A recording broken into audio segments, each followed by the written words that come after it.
Good evening.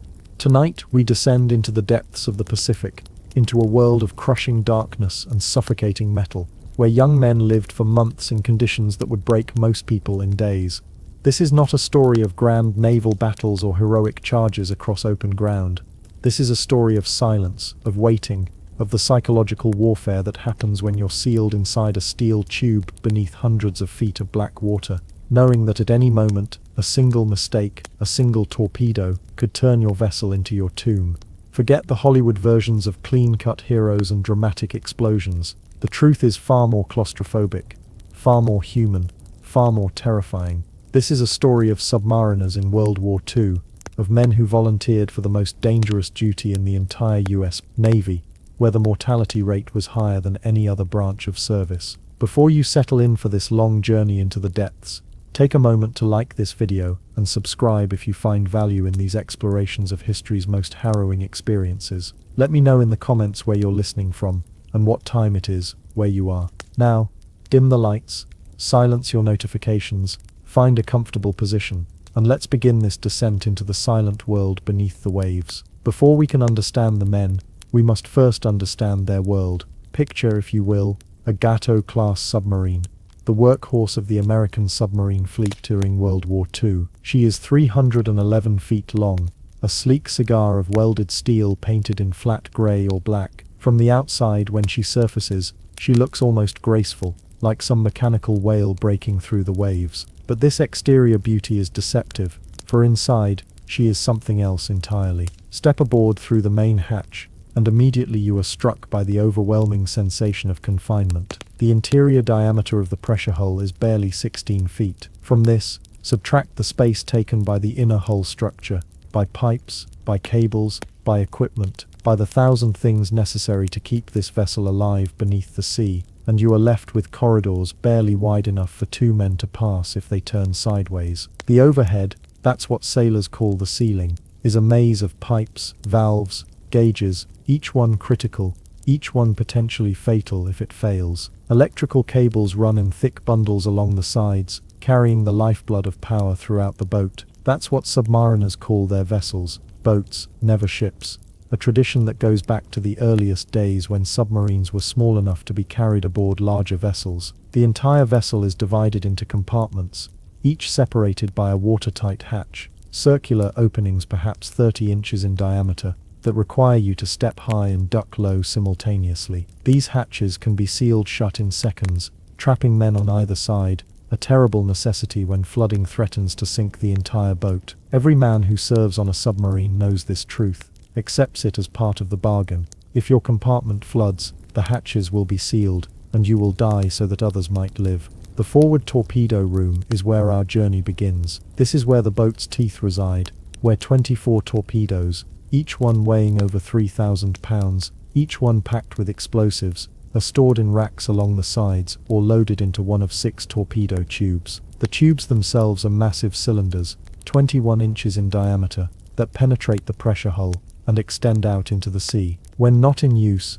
the outer doors are closed, but water remains in the tubes, cold seawater that seeps and drips, keeping the compartment perpetually damp. The smell here is distinctive: oil, metal, the sharp tang of battery acid, and underneath it all, that peculiar scent of trapped men, of bodies that haven't seen fresh air or felt sunlight in weeks. 12 men sleep in the forward torpedo room, their bunks stacked 3 high between the torpedo racks. These are not beds as you might imagine them. They are canvas racks, barely wider than a man's shoulders, less than 6 feet long, with perhaps 18 inches of clearance above your face. If you're taller than average, your feet stick out. If you're claustrophobic, well, you chose the wrong service. There are not enough bunks for the entire crew, never are on submarines. They practice what's called hot bunking. When you go on watch, someone coming off watch takes your bunk, still warm from your body heat. Your possessions, everything you own in this underwater world, must fit in a small locker beneath your rack,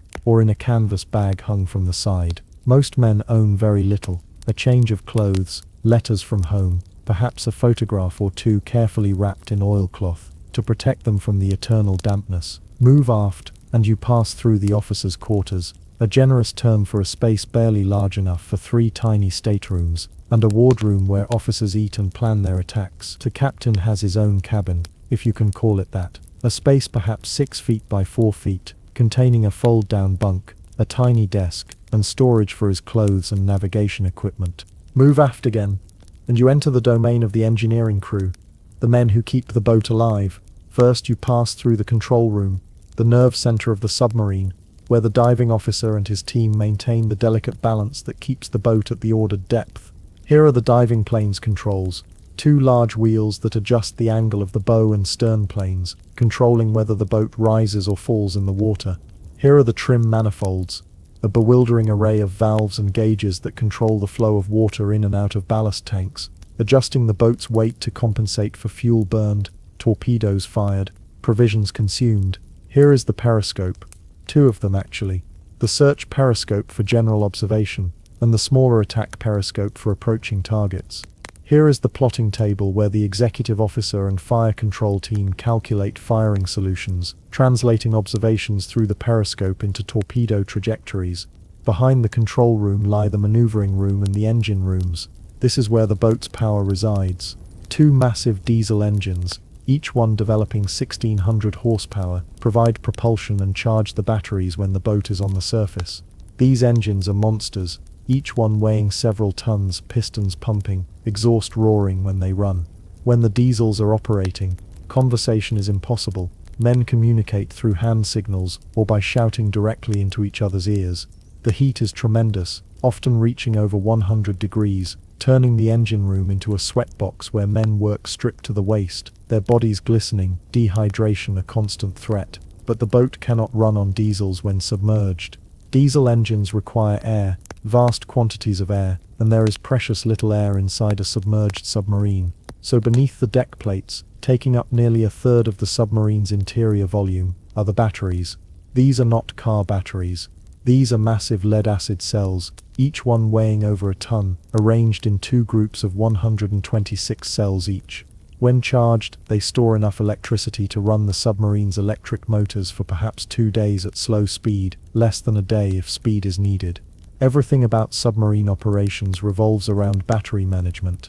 Every decision about speed, about how long to stay submerged, about when to surface, is fundamentally a calculation about batteries and the power they contain. The batteries are also the submarine's greatest vulnerability. Seawater and battery acid create chlorine gas, a poison that killed thousands in the trenches of World War I. If the submarine takes damage, if seawater floods the battery compartments, every man aboard will die gasping as their lungs are seared by toxic fumes. The battery acid itself produces hydrogen gas during charging, hydrogen that is explosive in even small concentrations. Ventilation is critical, constant, but ventilation requires running the diesels, which requires being on the surface, which means exposure to attack. It is a delicate balance, always, between safety and survival. Now that you understand the vessel, let us speak of the conditions, of what it means to live inside this steel tube for 60 days or more. The air is the first thing that strikes any man entering a submarine that has been submerged for days. It has a quality unlike anything else. Thick, heavy, tasting of oil and diesel exhaust, of cooking smells and unwashed bodies, of battery acid, and the sweet sick smell of the carbon dioxide absorbent material that scrubs the air. As the days underwater stretch on, as the atmosphere becomes increasingly depleted of oxygen and saturated with carbon dioxide, the air becomes soupy, difficult to breathe. Men move slowly to conserve oxygen, simple tasks leave them winded and gasping. Matches won't stay lit, the flame flickers and dies in the oxygen-depleted air. The temperature is never comfortable. In tropical waters, which is where most Pacific submarines operate, the interior temperature often exceeds 100 degrees Fahrenheit. The hull radiates heat from the warm water outside. The machinery generates heat. The bodies of 85 men generate heat. There is no air conditioning, not on the Gato-class boats. Some later submarines will receive air conditioning, but for most of the war the men simply suffer. They wear as little as possible, usually just shorts or skivvies. They drink water constantly, but water is rationed because fresh water is made by evaporating seawater, a process that requires running the engines, which requires surfacing, which means danger. Every man is perpetually dehydrated, perpetually soaked in his own sweat. The humidity is crushing, approaching 100%. Nothing ever dries. Clothes remain perpetually damp. Sheets and mattresses are clammy to the touch. Metal surfaces sweat constantly, moisture condensing on every pipe, every valve, every bulkhead. This moisture drips continuously. Men grow accustomed to being dripped on as they sleep, as they work, as they eat. Mold grows everywhere, on leather shoes, on book covers, on the bread in the galley, on the men themselves. Skin infections are common, rashes that won't heal in the damp environment. Athlete's foot becomes a universal affliction. Some men develop painful boils that must be lanced by the pharmacist's mate, the closest thing to a doctor the boat carries. Now that you understand the vessel and the conditions, you might reasonably ask who would volunteer for such duty. What manner of man chooses to seal himself inside a steel coffin and descend beneath the waves, knowing the odds of survival are worse than nearly any other service in the war? The answer is complex, as human motivation always is, but certain patterns emerge when you study the men who wore the silver dolphins, the insignia of qualified submariners. They were, first and foremost, volunteers. No man was drafted into submarine service. The Navy made this clear from the beginning. Submarines required a special breed, men who could function in confined spaces, who could maintain their composure when depth charges exploded around them, who could work complex machinery while exhausted and terrified. Conscription might fill the ranks, but it would not create effective submarine crews. The volunteers came from all corners of America, from farms in Iowa and factories in Detroit, from fishing villages in Maine and cattle ranches in Texas, but they shared certain characteristics. They were young, most of them, barely out of their teens. The average age of a submarine crew member was perhaps 22 years old. They were intelligent, more so than the average sailor. Submarine duty required technical knowledge, the ability to learn complex systems quickly, to troubleshoot problems under pressure. The Navy tested every potential submariner extensively, weeding out those who lacked the mental capacity or emotional stability for the work. Many came from difficult backgrounds, from poverty or broken homes, seeing military service as an escape, a chance to prove themselves, to become something more than their origins suggested they could be. The submarine service offered better pay than surface ships, hazardous duty pay that could mean the difference between sending money home to struggling parents or not. For some, this financial incentive was decisive. A submariner's pay could support a family back home, could make a real difference in lives touched by the depression that had only recently loosened its grip on America. But money alone does not explain it. There was something else, something harder to quantify but present in nearly every interview, every letter, every memoir written by submariners. It was a sense of elite status, of belonging to something special. Submarine crews were small, close-knit, bound together by shared danger and mutual dependence. On a surface ship, a sailor might be one of thousands, anonymous, interchangeable. On a submarine, every man mattered. Every man knew every other man. Your survival depended on the competence and courage of the men around you, and their survival depended on yours. This created bonds unlike anything in surface warfare, relationships that lasted entire lifetimes. The journey to becoming a qualified submariner began at the submarine school in New London, Connecticut, a sprawling base on the Thames River, where the Navy had trained submariners since 1916. Here, volunteers underwent months of intensive training that would determine whether they had what it took to serve beneath the waves. The washout rate was high, deliberately so. The Navy had learned through bitter experience that a single weak link, a single man who panicked or failed to perform his duty under stress, could doom an entire crew. Better to discover these weaknesses on land than underwater. Training began with the basics, submarine nomenclature, learning the names and functions of the thousands of components that made up a submarine. Valves, pipes, pumps, gauges, each one had to be memorized, its location, its purpose, its proper operation. The students studied mechanical systems, electrical systems, hydraulic systems, compressed air systems. They learned the principles of buoyancy and trim, how to calculate diving angles and surface speeds. They studied torpedoes, how they worked, how to load them, how to fire them, how to maintain them. They learned emergency procedures, what to do when things went wrong, and things always went wrong on submarines. But book learning was only the beginning. Real education happened in the training tanks, and aboard the school boats, the older submarines assigned to New London for training purposes. Here, students experienced submarine operations firsthand. They learned to surface and dive, to maintain depth, to rig the boat for silent running. They practiced emergency procedures, flooding drills, fire drills, collision drills, the escape procedures used when a submarine sank, and crew members had to attempt to reach the surface from depth. The escape training was particularly harrowing. Students entered a tall tank, essentially a deep swimming pool, with a mock-up submarine compartment at the bottom. They descended to various depths, 50 feet, 100 feet, eventually to the full depth of the training tank. Then they practiced the Momsen lung escape, a primitive rebreather that theoretically allowed men to ascend from a sunken submarine. The procedure required immense discipline. As you ascended, the air in your lungs would expand as pressure decreased. You had to exhale continuously during the ascent, fighting every instinct that screamed at you to hold your breath. If you held your breath, your lungs would overexpand and rupture, causing an air embolism that would kill you as surely as drowning. Men who panicked during this training were immediately removed from the program.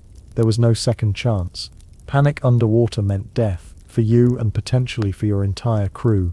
Those who successfully completed submarine school received their orders to report to a boat, usually one operating out of Pearl Harbor, the main submarine base for the Pacific Fleet. But even after arriving at their assigned submarine, they were not yet qualified. They wore no dolphins yet. They were non-quals, the lowest form of life aboard a submarine, and they would remain so until they proved themselves worthy. Qualification was a grueling process that typically took 6 months to a year. Every non-quals was assigned a qualification card, a document that listed every system aboard the submarine. To qualify, the sailor had to demonstrate mastery of each system to a qualified crew member, who would then sign off on that section of the card. But this was not merely theoretical knowledge. The sailor had to prove they could operate every valve, every pump, every piece of equipment aboard the boat. They had to know the location of every valve in the dark, by touch alone, because in an emergency the lights might fail. They had to trace every pipe from origin to destination, understanding what flowed through it and why. The qualified crew members took this responsibility seriously, sometimes sadistically so. They would wake non-quals in the middle of the night with obscure questions. What's the pressure in the after trim tank? How many gallons in sanitary tank number 2? Trace the hydraulic line from the bow planes to the control valve. Get it wrong, and you started over. The hazing could be brutal, but it served a purpose. It ensured that when the depth charges started falling, when the submarine was damaged and flooding, when every second counted, you knew your job so completely that you could perform it without thinking, that your hands would find the right valve even if your mind was paralyzed with fear. Some men never qualified. They tried, studied, practiced, but could not master the material or could not handle the stress. These men were transferred to surface ships, removed from submarine duty, their failure noted in their service records. Those who succeeded, who finally stood before the captain and demonstrated their knowledge, who received their qualification and had the silver dolphins pinned to their chest, joined a brotherhood. The dolphins were more than decoration. They were a symbol of competence, of belonging, of having passed through the fire and emerged worthy. Now, let us follow a patrol from beginning to end, experiencing what these men experienced, understanding the rhythm of life aboard a submarine at war. It begins at Pearl Harbor, that magnificent natural harbor on Oahu that serves as the main base for the Pacific Fleet. Our submarine, let us call her the USS Wahoo, though she could be any of the hundreds of Gato-class boats that prowled the Pacific, lies alongside a submarine tender, a large surface ship designed to service and supply submarines. For the past 2 weeks, the Wahoo has been in refit. Her crew has been on liberty, enjoying the bars and beaches of Honolulu, trying to forget for a few days the horrors of their last patrol. But liberty is ending. The boat has been replenished, repairs completed, new torpedoes loaded. Her orders have been received, sealed in an envelope that will not be opened until she is at sea. It is time to return to the war. The crew assembles on the dock in the pre-dawn darkness, 85 men carrying sea bags, saying final goodbyes to the few family members allowed on the pier. The atmosphere is subdued. Everyone knows the statistics. 1 in 4 American submarines will not return from patrol. Some crews joke nervously, engaging in the dark humor that is the submariner's shield against fear. Others are quiet, withdrawn, mentally preparing themselves for what lies ahead. The captain, a veteran of 3 previous patrols, stands at the gangway, shaking hands with each crew member as they board, looking each man in the eye, assessing their readiness. He knows some will not return. he does not know which ones, neither do they. As dawn breaks, the Wahoo casts off her lines. A small band plays on the pier, the traditional Aloha Oe, echoing across the water as the submarine backs away from the tender and turns toward the channel. Other submarines are also departing this morning. A small flotilla heading out past the anti-submarine nets that protect the harbor, past the channel entrance, past the point where 4 years ago the Japanese attack turned the harbor into a scene of fire and death. The Wahoo's crew mans the rails as they pass the wreck of the Arizona, still visible beneath the water, her superstructure rising above the surface like a tombstone. Most of the men remove their hats, a silent tribute to the 1,100 sailors still entombed within that hull. Once clear of the harbor, once the mountains of Oahu have faded into the distance behind them, the captain opens his sealed orders. The crew gathers in the control room as he reads. The Wahoo is assigned to patrol the waters off the coast of Japan, in the area known as the Yellow Sea, between Korea and China. This is one of the most dangerous patrol areas in the Pacific, close to Japanese home waters, heavily protected by destroyers and aircraft, shallow enough that escape from depth charging is difficult. The captain folds the orders and looks at his crew. "Well, gentlemen," he says, "looks like we're going hunting where the hunting's good." The journey from Pearl Harbor to their patrol area takes 2 weeks. 2 weeks spent mostly on the surface, running on the diesel engines, charging batteries, making maximum speed toward the war zone. These are relatively pleasant days, relatively being the operative word. The weather is good, the sea's moderate. The submarine rides low in the water, her decks awash, spray occasionally breaking over the conning tower, where the watchstanders maintain their vigil. 4 men stand watch topside at all times, the officer of the deck, usually a junior officer, and 3 lookouts, 1 scanning forward, 1 aft, 1 to the sides. They wear binoculars around their necks, heavy 7x50 glasses that they raise every few seconds, systematically scanning their assigned sector, looking for the telltale sign of a mast, a periscope, an aircraft that might mean detection and death. Below, the crew settles into the watch routine that will govern their lives for the next 2 months. The day is divided into 6 4-hour watches, the midnight to 4, the 4 to 8, the 8 to 12, then repeat. Every crew member stands watch in his rating. The electricians in the maneuvering room, monitoring the electrical systems, the torpedomen in the torpedo rooms, maintaining the weapons, the enginemen in the engine rooms when the diesels are running, the control room crew maintaining the boat's trim and depth. When not on watch, men sleep, eat, write letters, play cards, read, maintain their equipment, and try not to think too much about where they are going. The food is still good during the transit. The cooks prepare hot meals 3 times a day, eggs and bacon for breakfast, sandwiches for lunch, meat and potatoes for dinner. The crew eats in shifts in the cramped mess hall, sitting shoulder to shoulder, talking, joking, the conversation carefully avoiding certain topics. No one talks about the odds of survival. No one talks about the depth charges they will certainly face. No one talks about the possibility that this patrol might be their last. Instead, they talk about sports, about women, about what they will do on their next liberty, the comfortable lies that soldiers and sailors have always told themselves. As the Wahoo approaches her patrol area, operations shift. The captain orders a trim dive, the submarine's first submergence of the patrol, a test to ensure all systems are functioning correctly, that the boat's weight is properly distributed, that she handles well underwater. The diving alarm sounds, its harsh klaxon echoing through every compartment of the boat. "Dive, dive," the diving officer calls out, his voice urgent but controlled. Men who have been lounging on deck scramble down the hatches, their movements practiced and efficient. The last man down pulls the hatch shut behind him, spinning the wheel that dogs it tight against the sea. Hatch secured, he reports to the control room. The ballast tank vents open with a deep metallic groan, and seawater begins flooding into the tanks with a rushing roar that reverberates through the hull. The Wahoo's deck goes under, water rising steadily up the sides of the conning tower, flowing over the bridge where moments before men stood watch. Then she is gone, sliding smoothly beneath the waves, disappearing into the grey-green depths, leaving only a swirl of disturbed water and white foam where moments before a submarine ran on the surface. Inside, the crew watches the depth gauge needle as it rotates. 50 feet, 70 feet, 100 feet. The diving officer makes small adjustments, flooding or pumping water from the trim tanks, maintaining the ordered depth, level at 100 feet. He reports to the captain. The captain walks through the boat, checking for leaks, checking the angle indicators, checking the crew's performance. Everything is satisfactory. Surface the boat, he orders. The procedure reverses. Compressed air blows the water from the ballast tanks, and the Wahoo rises, broaching through the surface like a breaching whale, water streaming from her deck. That night, the Wahoo crosses into her patrol area. From now on she will be in enemy waters, where Japanese ships rule, where Japanese aircraft patrol, where death can come at any moment. The captain orders battle stations. This is not a drill. From now until they leave the patrol area, the submarine will be at constant readiness. Watchstanders will be at their stations always. Torpedoes will be loaded in the tubes, outer doors open, ready to fire at a moment's notice. The forward torpedo room crew maneuvers one of the massive torpedoes from its storage rack, carefully, reverently.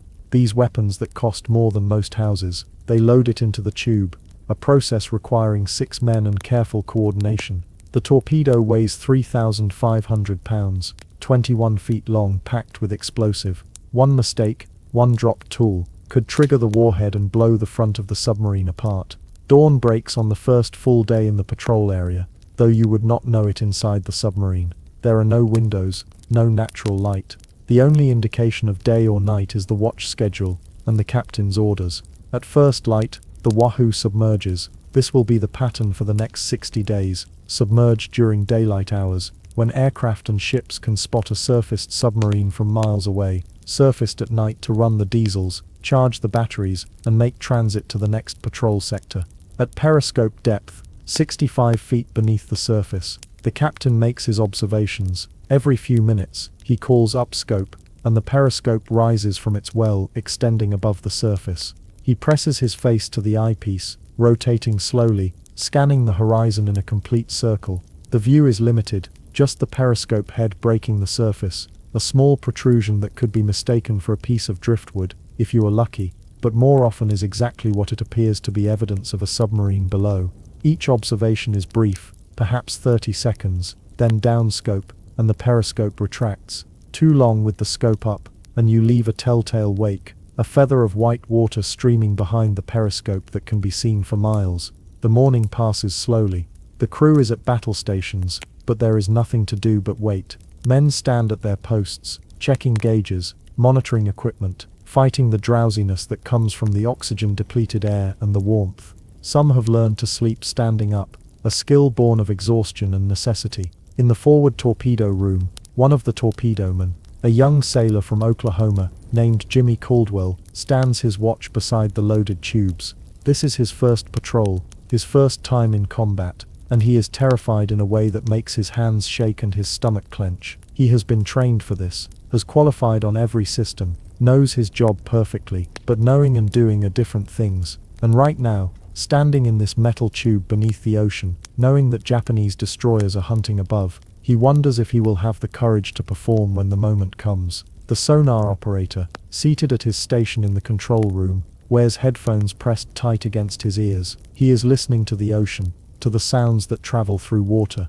the distant rumble of a merchant ship's engines, the higher-pitched whine of a destroyer's screws, the clicking of shrimp, the calls of whales. He is trained to distinguish these sounds, to identify friend from enemy, to estimate range and bearing from the acoustic signature. His job is to hear the enemy before the enemy hears the Wahoo, to give the captain warning, to provide the information needed for an attack or an escape. Right now, he hears only the ambient noise of the ocean, the background static of the sea, but he remains vigilant, knowing that at any moment, that could change. On the afternoon of the third day, it does change. The sonar operator suddenly stiffens, holding up his hand for silence.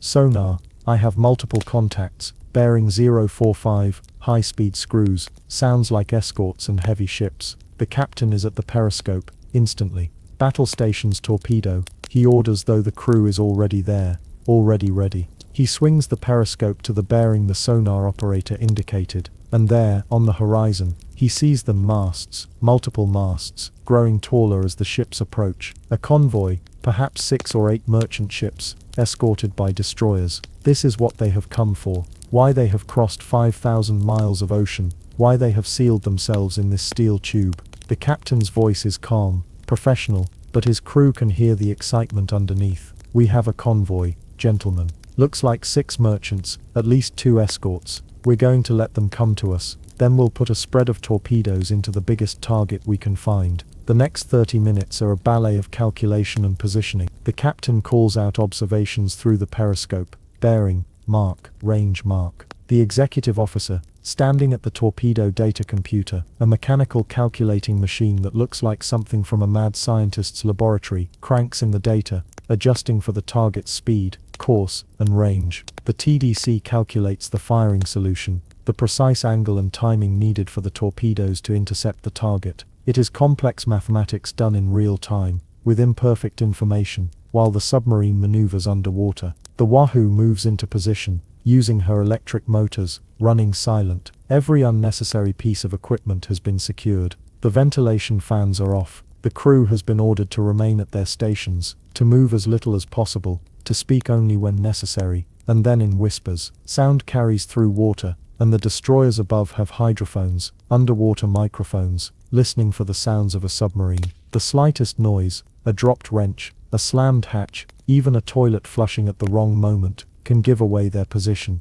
The merchant ships are closer now, massive freighters probably carrying supplies to Japanese forces scattered across the Pacific. Food, ammunition, fuel, equipment. Each ship represents thousands of tons of material that will never reach its destination if the Wahoo's attack succeeds. The captain has selected his target, the largest ship in the convoy, a tanker by the look of her, low in the water, heavily loaded. Stand by forward tubes, he orders. In the forward torpedo room, Jimmy Caldwell's hands grip the firing lever. His fear has not gone away, but it has transformed into something else, a sharp clarity, an absolute focus on the task at hand. Fire 1, the captain orders. Jimmy throws the lever. There is a thump, a shudder that runs through the submarine, and the torpedo is away. Compressed air blasts it from the tube, and its engine starts, driving it toward the target at 46 knots. Fire 2, another thump. Fire 3, the Wahoo is committed now. 3 torpedoes are running,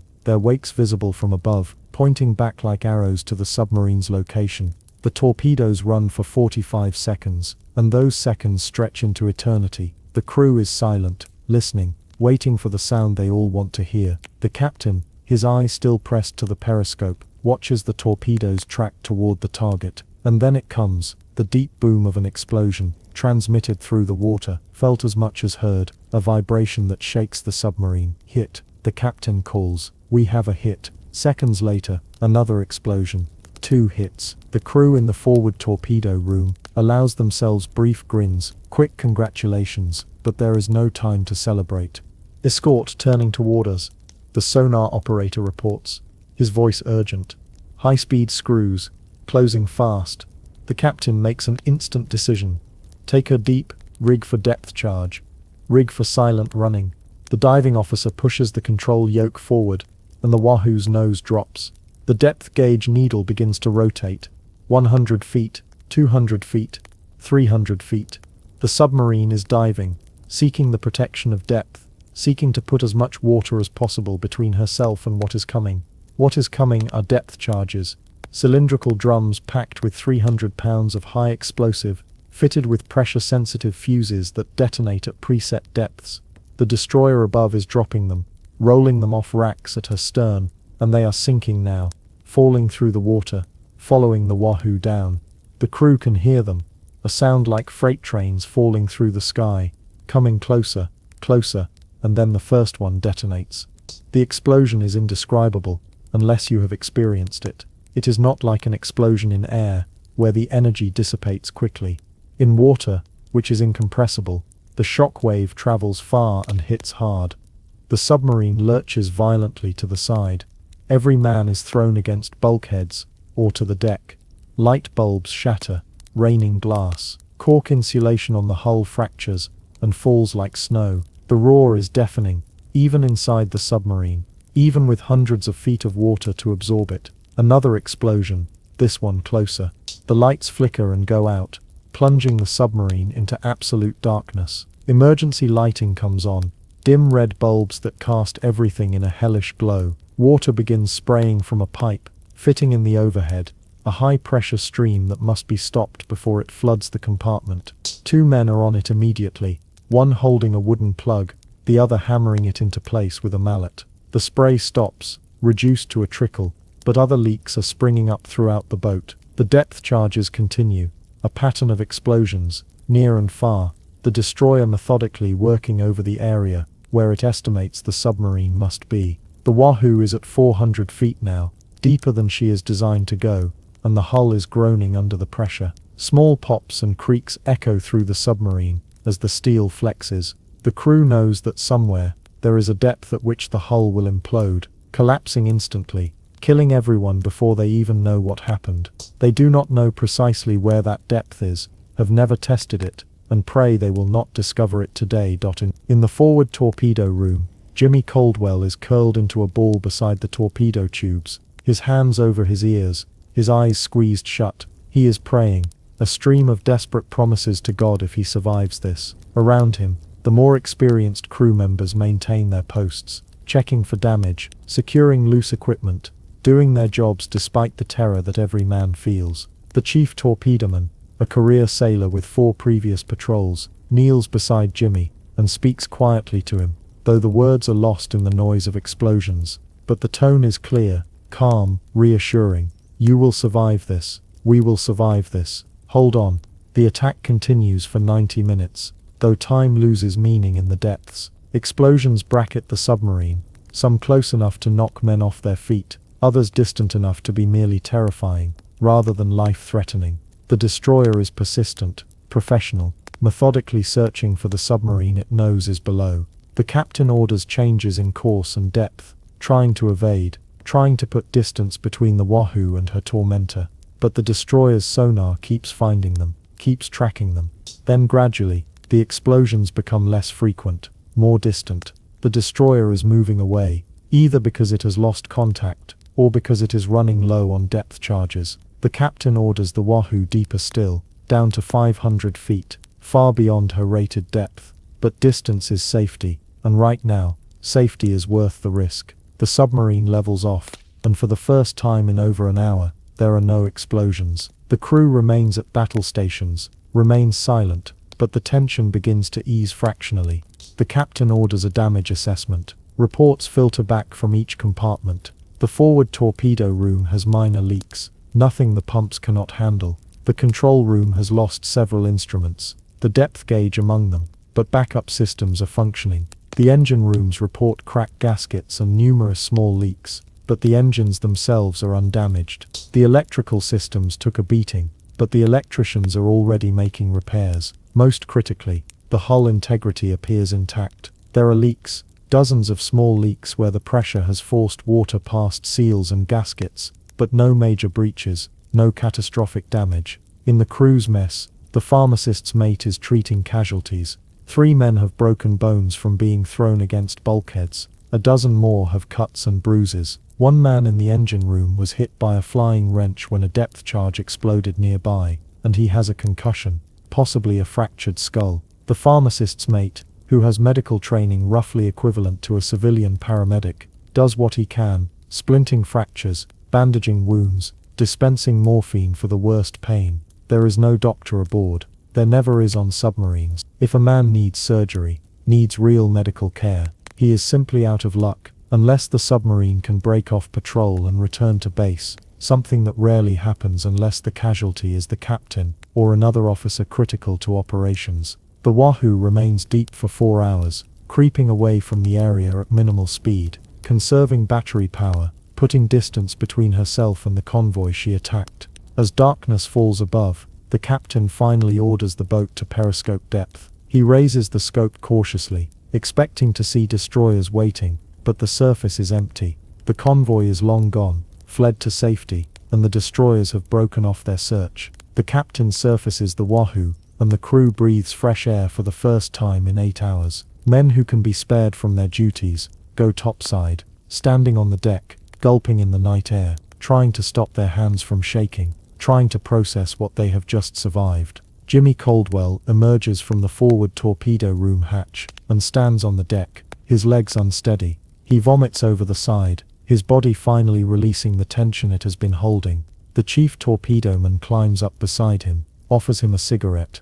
They smoke in silence, watching the stars, listening to the diesels rumble as the Wahoo's batteries are recharged. Gets easier, the chief finally says. Not easy, but easier. Jimmy nods, not trusting himself to speak. He knows now what he did not know before, that he can function under fire, that he did not panic, that he performed his duty. But he also knows something else, that he will have to do this again and again until either the war ends or his luck runs out. The patrol continues for another 5 weeks. The Wahoo attacks 3 more convoys, sinks 2 more ships, and endures 2 more depth charge attacks, though neither as severe as the first. The crew settles into a rhythm, a routine that helps them cope with the constant stress. They perform their duties, stand their watches, eat their meals, sleep when they can. They grow beards, all of them, because shaving requires fresh water and fresh water is too precious to waste. They grow thin, because the food supplies dwindle and the heat suppresses appetite. They grow quiet, speaking less, conserving energy, living inside their own heads. The submarine becomes progressively more unpleasant as the weeks pass. The humidity and heat never relent. The air becomes fouler, saturated with the smells of diesel oil, cooking and unwashed bodies. Bathing is impossible. The crew's single shower is filled with provisions, and will remain so until those provisions are consumed. Men wash themselves with a bucket of water and a rag, a cursory cleaning that does little to combat the grime and sweat. Their clothes become stiff with salt and body oils. Many simply wear the same shorts day after day, going shirtless in the heat, their bodies covered with heat rash and small infections. The food deteriorates. The fresh provisions were exhausted in the first 2 weeks. Now the crew subsists on canned goods, powdered eggs that taste like cardboard, powdered milk that never quite mixes properly.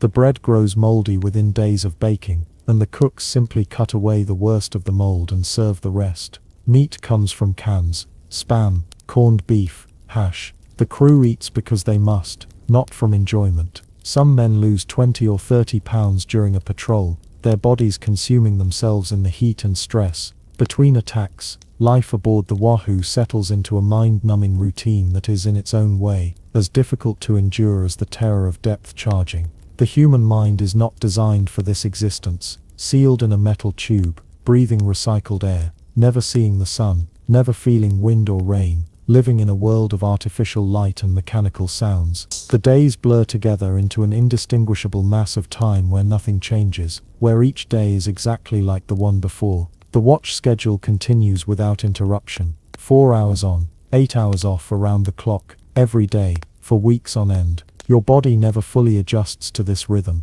You are always tired, always operating in a state of mild sleep deprivation. When you come off watch, you collapse into your bunk, still damp from the previous occupant, and try to sleep despite the heat, despite the noise, despite the knowledge that in a few hours you will have to drag yourself from this canvas rack and return to your station. In the forward torpedo room, the routine of maintenance continues. Torpedoes must be constantly tended, their mechanisms must be checked, their batteries charged, their gyroscopes tested. Each torpedo represents not just a weapon but months of labor by workers in factories back home, thousands of dollars of resources, the hopes of the entire war effort concentrated into this single cylinder of metal and explosive. The torpedomen treat them with a mixture of respect and frustration because these weapons, for all their sophistication, are notoriously unreliable. The Mark 14 torpedo, the primary weapon of American submarines in the Pacific, is plagued with problems that have cost lives and missions. The magnetic exploder, designed to detonate the torpedo beneath a ship's keel where the explosion would break its back, often fails to work, causing torpedoes to pass harmlessly beneath targets. The contact exploder frequently fails on impact, torpedoes bouncing off hulls without detonating. The depth control mechanism often malfunctions, causing torpedoes to run too deep, passing beneath their targets. These problems have been reported repeatedly by submarine commanders, but the Bureau of Ordnance refuses to believe that their sophisticated weapon could be faulty, insisting that the failures must be due to crew error or poor seamanship. Jimmy Caldwell and his fellow torpedomen know better. They have seen it happen, watched through the periscope as their torpedoes ran true, struck the target, and failed to explode. They have listened to the captain's frustrated cursing when another perfect shot results in nothing but a metallic clang. But there is nothing they can do except continue to maintain the weapons, to follow procedures precisely, and to hope that the next torpedo will function as designed. Some captains have begun deactivating the magnetic exploders, relying only on contact detonation. Others adjust the depth settings, making the torpedoes run shallower than specified. These modifications are technically violations of regulations, but results matter more than regulations when you are hunting the enemy. As the weeks accumulate, the psychological strain begins to manifest in the crew. Men become irritable, snapping at each other over trivial matters. Arguments break out over card games, over whose turn it is to use the single washing bucket, over imagined slights and perceived disrespect. The officers watch carefully for signs of serious psychological breakdown.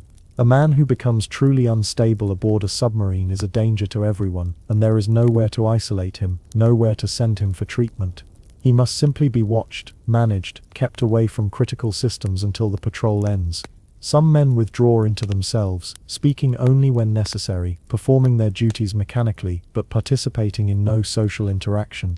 They sit alone, staring at nothing, lost in their own thoughts. Others become obsessive, cleaning their equipment compulsively, checking and rechecking systems that are already perfectly maintained, needing the ritual to maintain their sanity.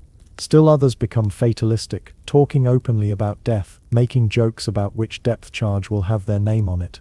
The experienced crew members recognize these as coping mechanisms, ways of processing fear and stress that cannot be openly acknowledged. In the officers' wardroom, the captain and his executive officer discuss the crew's morale over a meal of canned stew and stale bread. The captain is concerned about several men who seem to be reaching their breaking point. One sailor in the engine room has begun talking to himself, carrying on extended conversations with people who are not there. Another man has developed a nervous tic, a constant blinking that has become so severe he can barely keep his eyes open. The pharmacist's mate has been dispensing increasing amounts of sedatives, helping men sleep, helping them manage anxiety that threatens to overwhelm them. But there is no way to end the patrol early, no way to relieve the pressure except to complete the mission and return to port.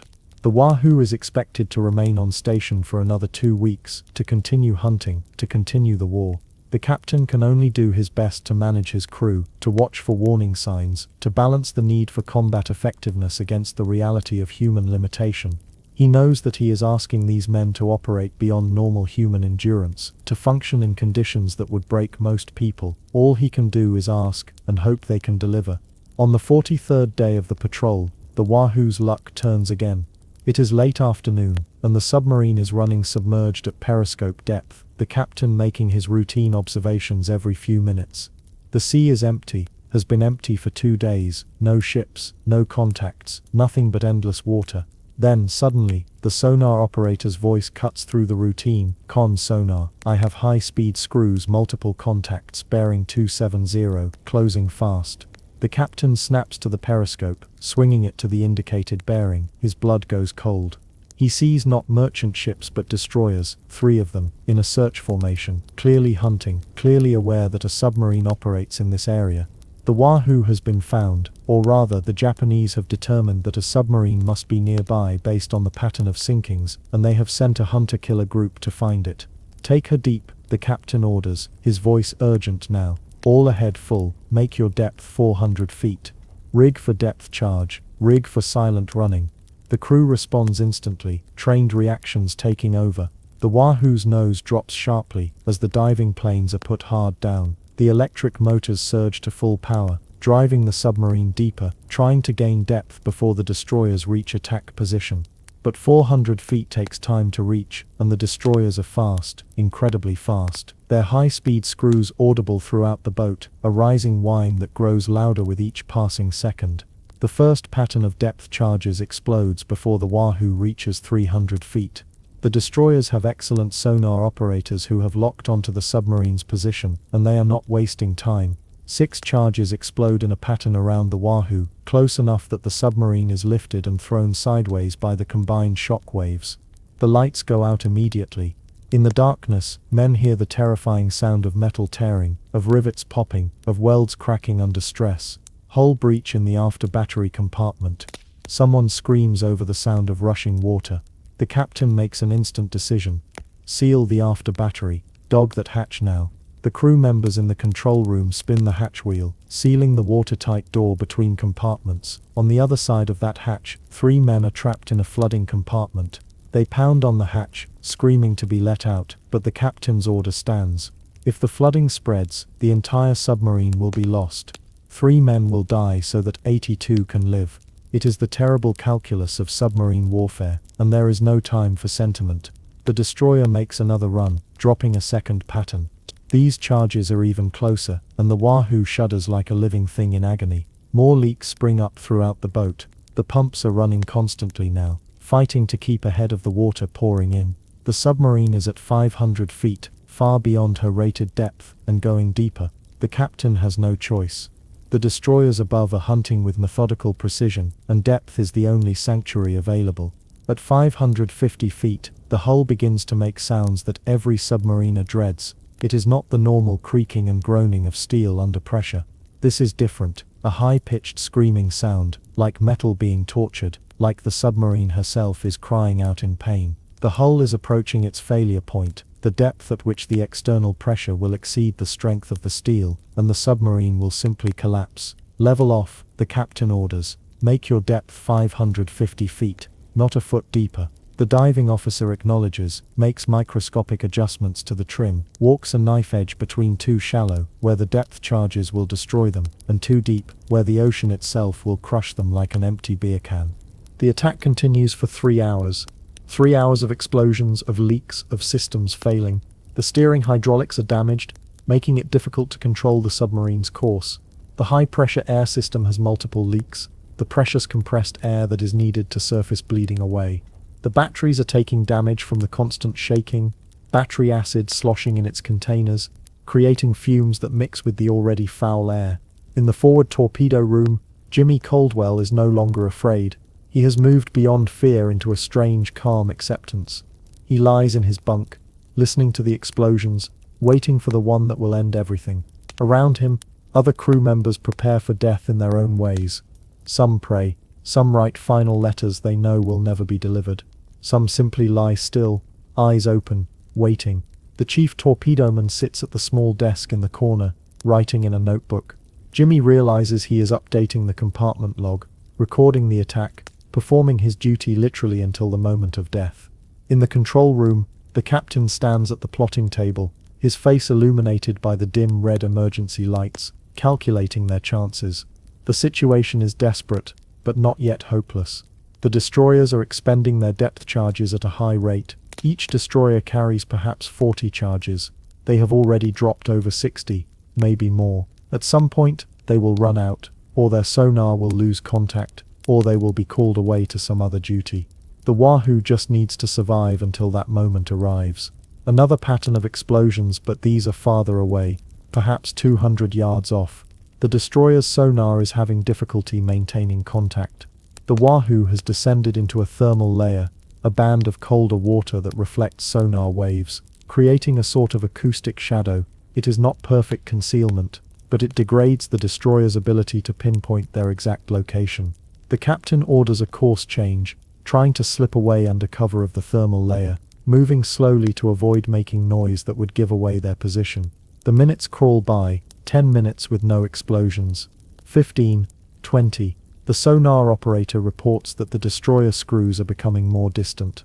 The sound fading. 30 minutes. The captain allows himself to believe cautiously that they might survive this. He orders a slow ascent to 400 feet, then to 300. Still no depth charges. The destroyers have lost them, or given up, or run out of charges. At periscope depth 2 hours after the attack began, the captain raises the scope. The surface is empty. The destroyers are gone. He surfaces the Wahoo, and the crew emerges into the night. The air has never tasted so sweet. Men fall to their knees on the deck, some crying, some laughing, some simply sitting in stunned silence. They have survived, but barely. The submarine is damaged, leaking in a dozen places, some systems not functioning, and in the after battery compartment, sealed and flooded, 3 men are dead, their bodies floating in the darkness. The next morning, after the Wahoo has cleared the area, and the immediate danger has passed, the captain orders the after battery compartment unsealed. Several crew members, wearing breathing apparatus because of the possibility of chlorine gas from the batteries, open the hatch and enter. The water has been pumped out, but the compartment is a wreck. Equipment is destroyed, and there, wedged between machinery, are the bodies of the 3 men who could not be saved. They are brought out and laid on the deck, covered with canvas. The entire crew that can be spared from their duties assembles topside. The captain reads a brief service, his voice tight with emotion. These men were his responsibility, his crew, and he sealed the hatch that killed them. It was the right decision, the only decision, but that does not make it easier. The bodies are sewn into canvas weighted with pieces of metal from the machine shop. One by one, they are committed to the sea, sliding off a plank into the water, sinking into the depths where they fought and died. The crew returns below, subdued, silent. Death has been an abstract possibility until now, something that happened to other submarines, other crews, but now it is real, immediate, undeniable. 3 empty bunks in the crew's quarters serve as constant reminders. Their personal effects are collected, to be sent home to families who will receive a telegram informing them that their son or husband was killed in action, the location and circumstances classified. The war does not allow time for proper mourning. The patrol must continue. Finally, mercifully, the patrol ends. The Wahoo has been at sea for 62 days, has sunk 4 confirmed ships, has survived 4 depth charge attacks, has lost 3 crew members. The captain receives orders to return to Pearl Harbor. The submarine turns east, away from the coast of Japan, away from the patrol area that has been their hunting ground, and nearly their grave, and begins the long transit home. The journey back is different from the journey out. The crew is exhausted, physically and emotionally depleted. They have lived on the edge of death for 2 months, and it shows in their faces, in their movements, in their silence. They are thinner, dirtier, bearded, hollow-eyed. Some have injuries that never properly healed, infections that have become chronic, ailments that require proper medical care unavailable aboard the submarine. All of them are changed by what they have experienced, marked in ways that will never fully fade. 2 weeks after leaving the patrol area, the mountains of Oahu appear on the horizon. For men who have seen nothing but ocean and the interior of their submarine for over 2 months, the sight of land brings emotions that are difficult to describe. Some cry openly, not from weakness but from the sheer relief of having survived, of returning to a world that contains things other than steel and seawater. Others stand silently at the rail, watching the island grow larger, processing what they have been through, trying to reconcile the men they were when they left with the men they have become. The Wahoo enters Pearl Harbor in the early morning, passing through the anti-submarine nets, moving slowly up the channel. On the deck, the crew has assembled in their cleanest uniforms, though clean is a relative term after 2 months at sea. They have shaved their beards as best they can with cold water and dull razors. They stand at attention as best they can, exhausted men trying to maintain military bearing for this final approach. At the submarine base, a small crowd has gathered, officers from the squadron repair crews ready to begin work on the damaged submarine, and a few family members who somehow learned their loved one's boat was returning today. As the Wahoo approaches her berth, the crew can see a broom lashed to the periscope of another submarine tied up nearby, the traditional signal of a clean sweep, a patrol in which every torpedo fired resulted in a sinking. The Wahoo has no such broom. Of 24 torpedoes expended, only 8 resulted in confirmed sinkings, a ratio that speaks to the ongoing problems with American torpedoes. But 4 ships sunk is still considered a successful patrol, and the captain will receive commendations, his crew will receive their combat patrol pins, and the Wahoo will be recorded as having completed her mission. The submarine comes alongside the tender, and lines are thrown and secured. The brow, a narrow gangway, is positioned, and the captain is the first to step off, saluting the officer of the deck on the tender, officially transferring responsibility for the submarine. Then the crew disembarks, moving slowly, unsteadily, land legs not yet returned after so long at sea.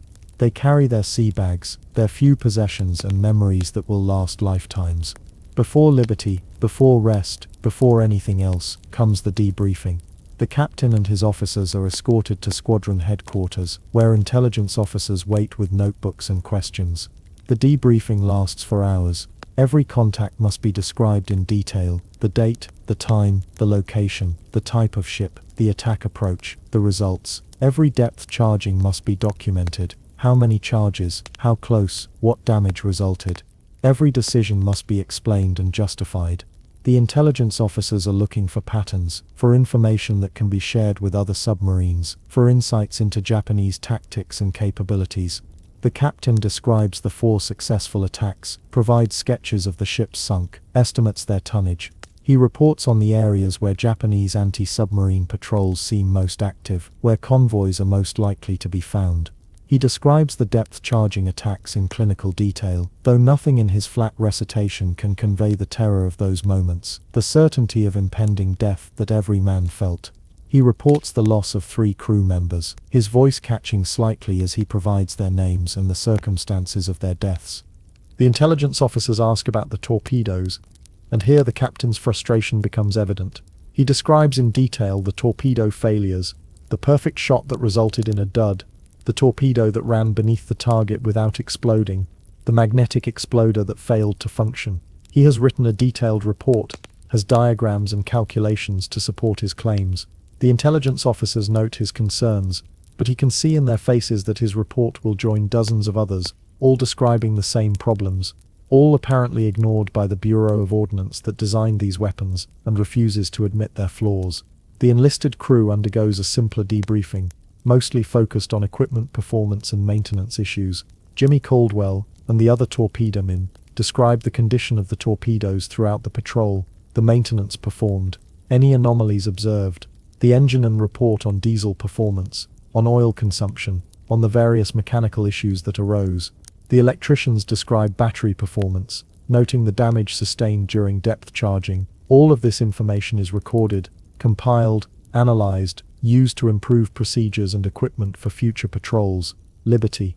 Finally, 36 hours after returning to Pearl Harbor, the crew is released on liberty. They have received their back pay, 2 months' worth of salary paid in cash. They have received their combat patrol pins, small metal insignia worn on the uniform to denote completion of a war patrol. They have been fed real food, hot showers have washed away 2 months of grime, and they are released into Honolulu like prisoners released from a particularly terrible jail. The crew scatters into the city, most heading for the bars and brothels that cluster around the waterfront, establishments that exist specifically to separate sailors from their accumulated pay. Some men drink themselves into oblivion, trying to erase memories that refuse to fade, trying to quiet the echoes of depth charge explosions that still ring in their ears. Others seek the company of women, any women, needing the touch of another human being after 2 months of isolation. Some men gamble, playing cards or dice, the stakes meaningless because money has no value to a man who has just survived the unsurvivable. Jimmy Caldwell finds himself in a bar called the Royal Hawaiian, though it has no connection to the famous hotel of the same name. He is drunk, drunker than he has ever been in his young life, trying to process everything he has experienced. Around him, other submariners from other boats share their own stories, comparing patrols, comparing attacks, comparing the various ways they have almost died. There is a camaraderie here, a brotherhood forged in the depths, an understanding that exists only between men who have shared this particular kind of hell. But underneath the drinking and the stories and the forced camaraderie, there is something else, something darker. These men are changed. They have seen death, have dealt death, have lived in conditions that reduced them to their most basic animal selves. They have made decisions and witnessed decisions that haunt them, choices about who lives and who dies, about sealing hatches on drowning men, about firing torpedoes that will kill sailors no different from themselves except for the uniform they wear. War has marked them in ways that will never fully heal, in ways that civilians will never understand. In a small apartment in Honolulu, a young woman named Sarah receives a telegram. Her husband was one of the 3 men killed aboard the Wahoo. The telegram is brief, impersonal. The Navy Department deeply regrets to inform you that your husband, Torpedoman Second Class Robert Morrison, was killed in action in the performance of his duty and service to his country. The department extends to you its sincerest sympathy in your great loss. Details of his death cannot be provided due to security concerns. Sarah reads the telegram once, twice, 3 times, trying to make the words mean something other than what they obviously mean. She knew the risks when Robert volunteered for submarine duty. He had told her about the dangers, about the mortality rate, about the fact that 1 in 4 submarines never returned. But knowing intellectually and experiencing the reality are 2 entirely different things. She sits on the floor of her apartment, still holding the telegram, and screams, a sound of pure anguish that her neighbors will later say haunted them for years afterward. Across America, similar scenes play out. In a farmhouse in Oklahoma, Jimmy Caldwell's parents receive a letter from their son, written weeks ago before the depth charging that nearly killed him.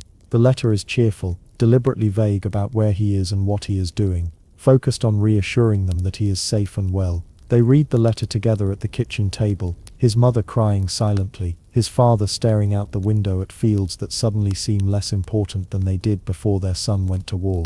In the Naval Hospital at Pearl Harbor, the pharmacist's mate from the Wahoo visits the 3 injured crew members, who have been hospitalized for treatment beyond his capabilities. One man has a skull fracture that required surgery, another has a broken arm that was improperly set aboard the submarine, and must be rebroken and reset. The third has developed a severe infection from a minor wound, an infection that became life-threatening in the unsanitary conditions aboard the boat. The pharmacist's mate carries with him a heavy guilt, wondering if he could have done more, if his treatment was adequate, if these men are suffering because of his inadequacy.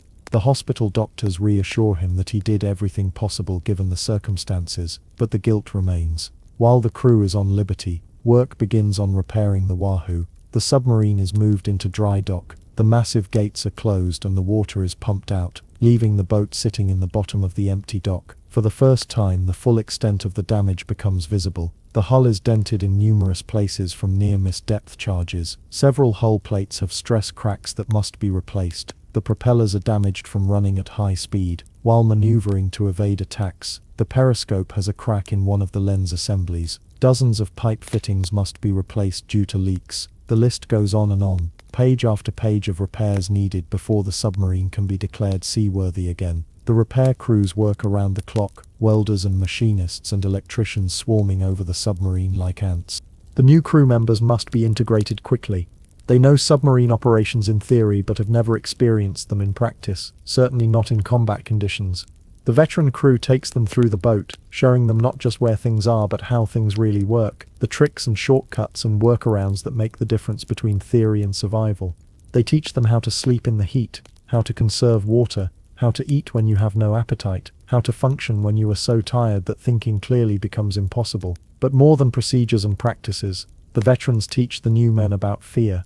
They explain in blunt terms what depth charging is like, what it feels like when the submarine shudders under the impact of explosions, what it sounds like when the hull groans under pressure, what it means when you hear water spraying from a fractured pipe. They describe the moment when you realize that you might die in the next few seconds, and there is absolutely nothing you can do about it, except stand at your station and do your job, and hope that it is enough.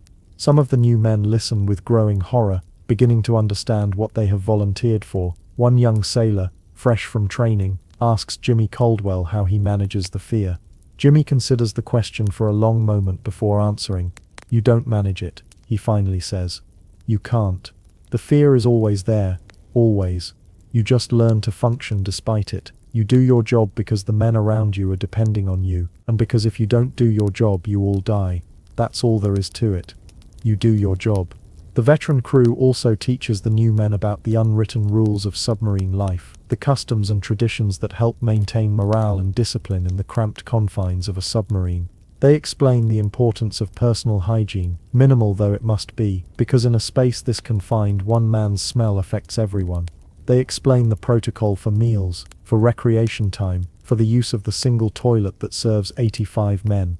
They explain the respect due to the coffee pot, the only source of caffeine that keeps men functioning on minimal sleep. They explain 1,000 small things that submarine school does not teach, but that every submariner must know. Before the Wahoo can return to sea, a memorial service is held for the 3 men killed during the previous patrol. The entire crew attends, dressed in their best uniforms, assembled on the deck of the submarine tender. A chaplain officiates, reading scripture and saying prayers. The captain speaks briefly about each man, describing their service, their character, their sacrifice. He does not mention how they died, does not speak of sealed hatches and rising water, because those details are classified and also because the families do not need to know the full horror of their deaths. 3 sets of dress blues, the Navy's formal uniform, are displayed at the front of the gathering, each one topped with a cap, and flanked by a photograph of the sailor who wore it. Torpedoman Second Class Robert Morrison, staring seriously at the camera in his official Navy portrait. Electrician's Mate Third Class Joseph Chen, smiling in a photo taken by a street photographer in Honolulu. Fireman First Class William O'Brien, looking impossibly young in a photo that must have been taken shortly after he enlisted. After the service, after the final prayer and the benediction, the crew remains on deck, reluctant to disperse, needing this moment of collective mourning. They have not had time to properly grieve during the patrol, when survival required, pushing emotion aside and focusing on the mission.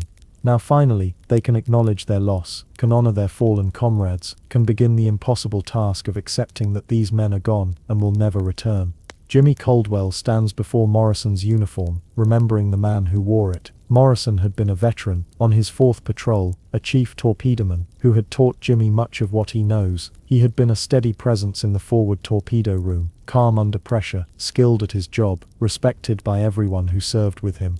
He had a wife in Honolulu, Sarah, whom he talked about constantly. He had plans for after the war, wanted to return to Oregon and buy a small boat, become a commercial fisherman. Now he would never see Oregon again, never hold his wife again, never realize any of his dreams. He was 26 years old. 6 weeks after returning from her first patrol, the Wahoo is declared ready for sea. The repairs have been completed, the new equipment installed and tested, the crew trained and integrated. The submarine has been loaded with provisions, with fuel, with torpedoes that the crew hopes will function better than the last batch, though they have no real reason for such optimism. The Navy has finally acknowledged, grudgingly, that perhaps some problems exist with the Mark 14 torpedo, but the solutions are slow in coming, and submarines continue to go to sea with weapons that fail as often as they succeed. The night before departure, the crew is granted one final liberty, one last chance to touch solid ground, to breathe air that does not taste of diesel and oil, to be something other than submariners preparing for war. Some men spend this last night with women they have met during the refit period, temporary relationships formed in the knowledge that both parties understand their impermanence. Some men drink, though not to excess now, having learned that hangovers at sea are far worse than hangovers on land. Some simply walk the streets of Honolulu, looking at the city, at the people, at the ordinary life that will continue while they descend once more into the depths. Jimmy Caldwell finds himself at the memorial overlooking Pearl Harbor, the place where the names of those lost in the Japanese attack are inscribed in stone. He is not entirely sure why he has come here, what he is seeking. Perhaps it is perspective, a reminder that he is part of something larger than himself, that his sacrifice, if it comes to that, will be one among many. He reads the names, hundreds of them.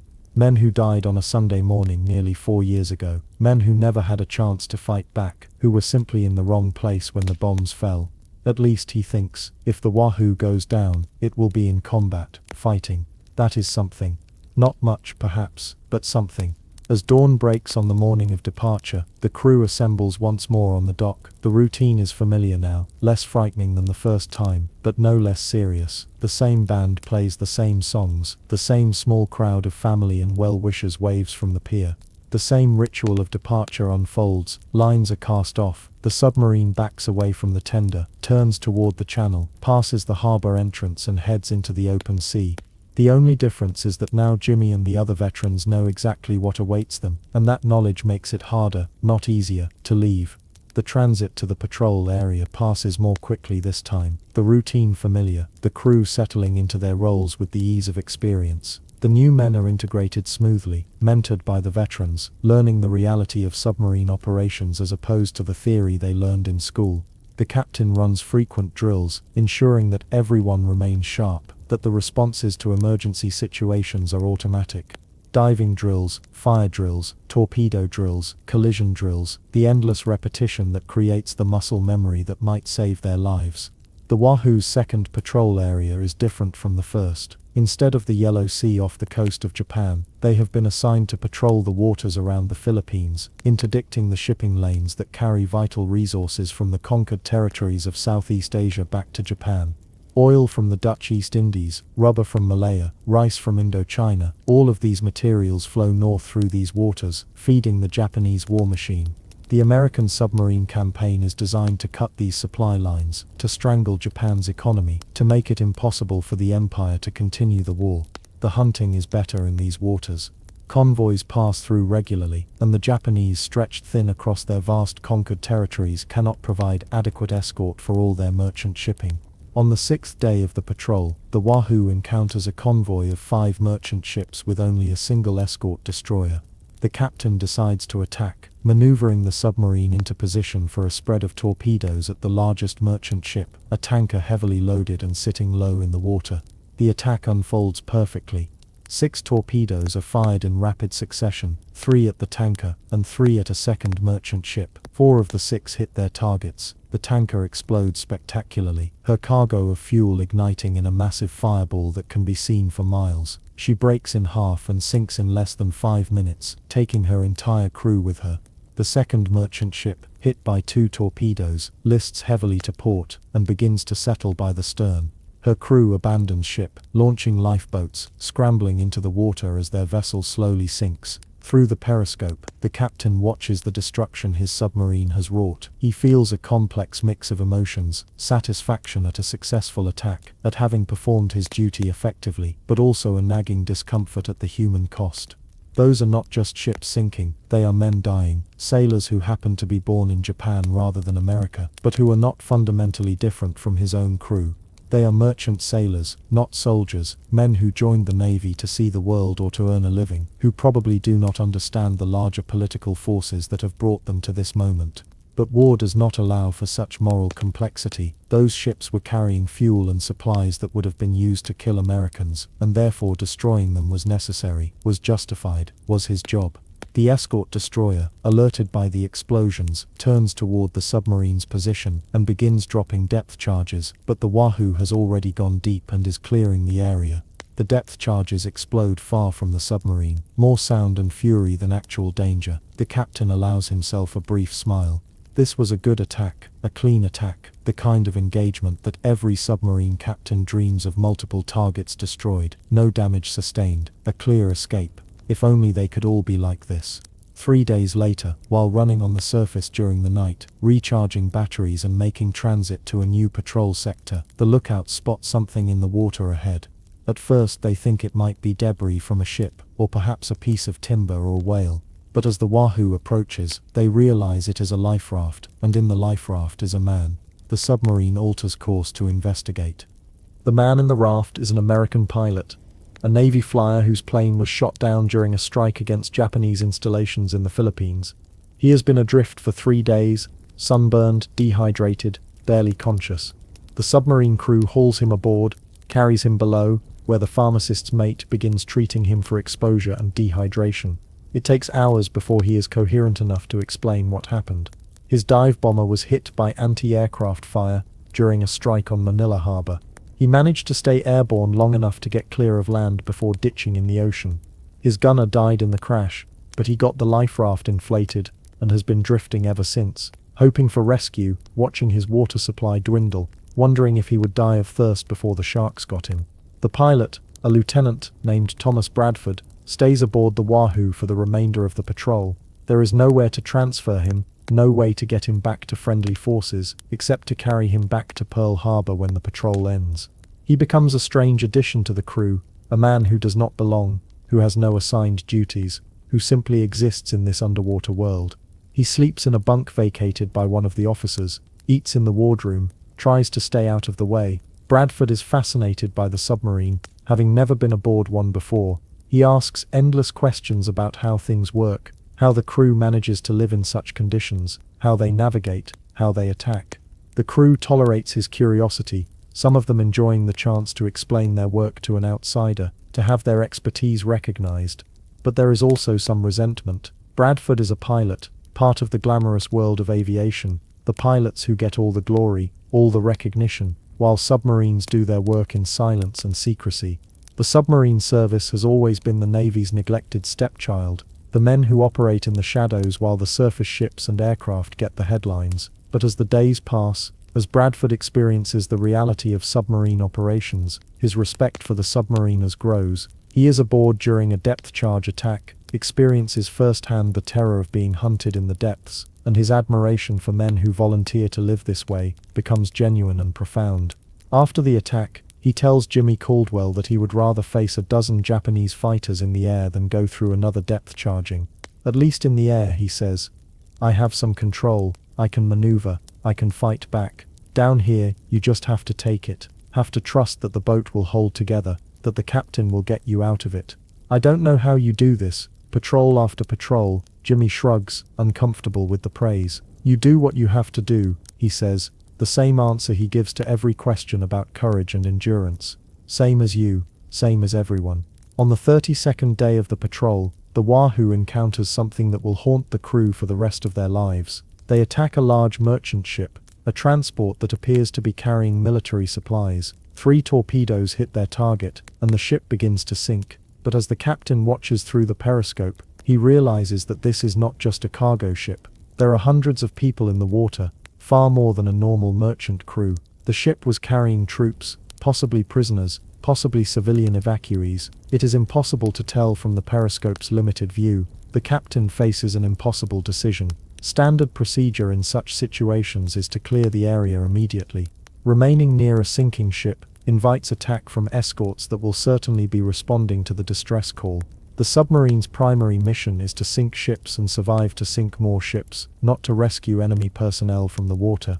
And yet, watching through the periscope, the captain can see men drowning, can see desperate faces waving arms, can hear, somehow, across the distance and through the water, their screams for help. He calls the executive officer to the periscope, asks his opinion. The executive officer looks, then steps back, his face pale. Sir, I don't know, he says. My head says we should clear the area. My gut says we should do something. The captain nods. He knows what the correct military decision is. He also knows what the human decision is, and they are not the same thing. In the end he compromises, a decision that satisfies neither his strategic sense nor his conscience. He surfaces the submarine, brings it close to the survivors, and his crew throws life jackets and life rafts into the water, the few spare ones the submarine carries. They do not take anyone aboard. They cannot. The submarine has no space for prisoners, no resources to care for them. But at least they have given these men a chance, increased their odds of survival until rescue arrives. Then the Wahoo submerges and clears the area, leaving behind hundreds of men in the water, some clinging to the debris, some to the life rafts they threw, some to nothing but their own will to survive. The crew is divided about this decision. Some feel the captain did the right thing, the humane thing, giving aid to enemy personnel who were no longer a military threat. Others feel he put the submarine at risk unnecessarily, that every minute spent on the surface near a sinking ship was a minute during which they could have been detected and attacked. Still others feel guilty that they did not do more, that they abandoned those men to probable death when they might have saved at least some of them. That night, the captain writes in his patrol report, documenting the attack and its aftermath. He knows this report will be read by his superiors, that his decision will be scrutinized, that there may be consequences. But he also knows that he did what he felt was right, what he could live with. War requires many compromises with conscience, many decisions that have no good options, only less bad ones. This was one of those decisions, and he will carry it with him for the rest of his life. On the 45th day of the patrol, disaster strikes not from enemy action, but from mechanical failure. One of the diesel engines suffers a catastrophic breakdown, a piston rod breaking and punching through the engine block. The damage is severe, and the engine is completely inoperable. The Wahoo can continue operations on one engine, but her speed is reduced, her battery charging capacity is halved, and her ability to evade enemy forces is significantly compromised. The engineering crew works around the clock trying to repair the engine, but the damage is too extensive. The broken parts cannot be replaced with the spare parts carried aboard. The engine will require complete overhaul in a shipyard, work that cannot be done at sea. The captain reports the situation to Pearl Harbor, and receives orders to conclude the patrol early and return to base for repairs. There is a strange mix of relief and disappointment among the crew. Relief because the patrol will end sooner than expected, because they will return to safety, to rest, to respite from the constant stress. Disappointment because they are leaving the patrol area, abandoning their mission, returning without having completed their assigned time on station. Submarine crews take pride in their endurance, in their ability to remain on patrol for the full 60 or 70 days despite the hardships. Coming home early feels like failure, even though the mechanical breakdown was beyond their control. The transit back to Pearl Harbor is tense. The Wahoo is vulnerable now, less able to evade if attacked, forced to run on the surface more than the captain would like, because a single engine cannot keep up with battery charging demands. They avoid contact with all ships, Japanese or otherwise, seeking only to reach friendly waters safely. The crew is on edge, knowing that after surviving 50 days of combat operations, it would be cruelly ironic to be sunk now, so close to safety. The Wahoo limps into Pearl Harbor on a bright morning in August 1944. The patrol has lasted 53 days, shorter than planned but still considered successful. 3 confirmed ships sunk, 1 American pilot rescued, no friendly casualties. The submarine is immediately moved into dry dock for repairs that will take months. The diesel engine must be completely replaced, a major operation that requires cutting through the pressure hull to remove the damaged engine and install a new one. During the refit, word spreads through the submarine base of a terrible discovery. Several submarines have been overdue for weeks, presumed lost. Among them is the U.S. Tang, one of the most successful submarines in the Pacific Fleet, commanded by Richard O'Kane, one of the Navy's most decorated submarine captains. The Tang was lost not to Japanese depth charges or torpedoes, but to one of her own torpedoes that malfunctioned, ran in a circle, and struck the submarine that had fired it. The torpedo's circular run was a known defect of the Mark 14, a problem that had been reported repeatedly but never adequately fixed. 9 men survived the sinking, including O'Kane, spending the war as prisoners of the Japanese. 78 men died, killed by their own weapon. The news spreads through the submarine crews like wildfire. The Tang was the best of them, her crew among the most experienced and skilled in the fleet. If it could happen to them, it could happen to anyone. The already low confidence in American torpedoes drops even further. Crews begin taking matters into their own hands, disabling the magnetic exploders entirely, adjusting depth settings, making unauthorized modifications to increase the chances that their torpedoes will actually work. By the time the Wahoo is ready for her 3rd patrol, it is November 1944, and the war in the Pacific has shifted decisively in favor of the Allies. American forces are island-hopping across the Pacific, retaking territory lost in the early days of the war. The Philippines are being liberated. The Japanese merchant fleet, once vast and powerful, has been devastated by the submarine campaign. Of the thousands of merchant ships Japan possessed at the start of the war, fewer than half remain operational. The submarine blockade is working, slowly strangling the Japanese economy, cutting off the flow of oil and raw materials that the empire needs to continue fighting. But for the men of the Wahoo, these strategic successes are abstractions, distant achievements that have little bearing on their immediate reality. They are preparing for another patrol, another 2 months sealed in a steel tube, another 60 days of hunting and being hunted, of attack and evasion, of mechanical failure and human endurance pushed to its limits. The crew has changed significantly since that first patrol. Some men have rotated out, completing their required number of patrols and transferring to shore duty or to new construction submarines being built in American shipyards. Others have been promoted, taking on greater responsibilities. And new men have joined, fresh volunteers, who do not yet understand what they have gotten themselves into. Jimmy Caldwell is no longer the frightened non-qual who boarded the Wahoo for that first patrol. He is now a qualified torpedoman, respected by his peers, trusted by his chiefs.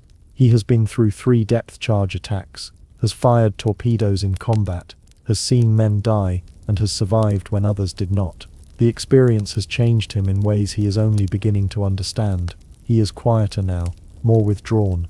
He sleeps poorly even on shore, waking from nightmares in which he is trapped in a flooding compartment, in which depth charges explode endlessly, in which the submarine sinks slowly into darkness while he pounds on a sealed hatch. He has tried to write home about what he is experiencing, but the words never come out right. How can he explain to his parents in Oklahoma, people who have never seen the ocean, what it is like to be depth charged? How can he describe the particular quality of fear that comes from knowing that you are being hunted by an enemy you cannot see, in an environment where you cannot survive without the protection of a thin steel hull that might fail at any moment? The letters he sends home are cheerful and vague, carefully censored to remove any useful information for the enemy, but also to remove any hint of the psychological toll this service is taking. The 3rd patrol begins much like the previous ones: departure from Pearl Harbor, the transit to the patrol area, the routine of watches and maintenance and waiting. But there is a difference now, a subtle change in the crew's attitude. The excitement and nervous energy of the first patrol are gone. The grim determination of the second patrol has faded. What remains is a kind of resigned fatalism, a sense that they are simply going through the motions, that they will continue doing this until the war ends or until they are killed, and that the outcome is largely out of their hands. On the 18th day of the third patrol, the Wahoo encounters the largest convoy she has yet seen: 15 merchant ships escorted by 6 destroyers and 2 escort carriers, small aircraft carriers whose planes provide air cover for the convoy. This is a major target, the kind of opportunity that submarine captains dream about, but it is also exceptionally dangerous. The level of protection indicates that these ships are carrying something valuable, possibly troops or critical supplies, and the Japanese are determined to see them safely through. The captain decides to attack, but he must be cautious. A daylight approach is impossible with aircraft circling overhead. Instead, he decides to shadow the convoy, staying beyond detection range, waiting for darkness when the aircraft will be grounded, and the submarine can close in for a night surface attack. The crew goes to battle stations, but it is a different kind of battle stations from the sudden scrambles they have experienced before. This is a deliberate, methodical preparation for combat that will not occur for hours yet. As the sun sets and darkness falls over the Pacific, the Wahoo surfaces and begins her approach. Running on the surface, using her diesel engines for speed, the submarine races ahead of the convoy, positioning herself in the path the merchant ships will take. The captain plans to attack from ahead, firing his torpedoes into the approaching column of ships, then diving and evading while the escorts search for him. It is a classic submarine tactic, but one that requires precise timing and nerves of steel. At midnight, the convoy appears on the horizon, a moving forest of masts and smokestacks silhouetted against the stars. The Wahoo is in position, lying motionless in the water, her crew at their stations, everyone tense and focused. In the forward torpedo room, Jimmy and his fellow torpedomen stand ready at the tubes. All 6 bow tubes are loaded, outer doors open, ready to fire. The calculations have been made, the firing solutions set. Now it is just a matter of waiting for the captain's orders. Stand by tubes 1 through 6. The captain's voice comes over the intercom, calm and professional, despite the magnitude of what they are about to attempt. The lead merchant ship is less than 1,000 yards away now, close enough that the crew can hear the rumble of her engines across the water. Fire 1. The first torpedo launches, its wake streaking toward the target. Fire 2. Fire 3. Fire 4. Fire 5. Fire 6. 6 torpedoes are running now, a full spread, more firepower than the Wahoo has ever unleashed in a single attack. The captain has committed everything to this strike, betting that at least some of the torpedoes will function correctly, that at least some will hit their targets. The seconds tick by. 10 seconds, 20, 30. The first torpedo should be hitting right about now. The explosion is massive, far larger than any they have seen before. The lead merchant ship must have been carrying ammunition or fuel, because when the torpedo hits, the entire ship erupts in a fireball that lights up the night sky. Debris flies hundreds of feet into the air. The shock wave from the explosion rolls across the water, striking the Wahoo with physical force. Before the crew can even process this success, more explosions follow in rapid succession. 4 hits. 4 out of 6 torpedoes have found their targets, a success rate far better than the Wahoo has experienced before.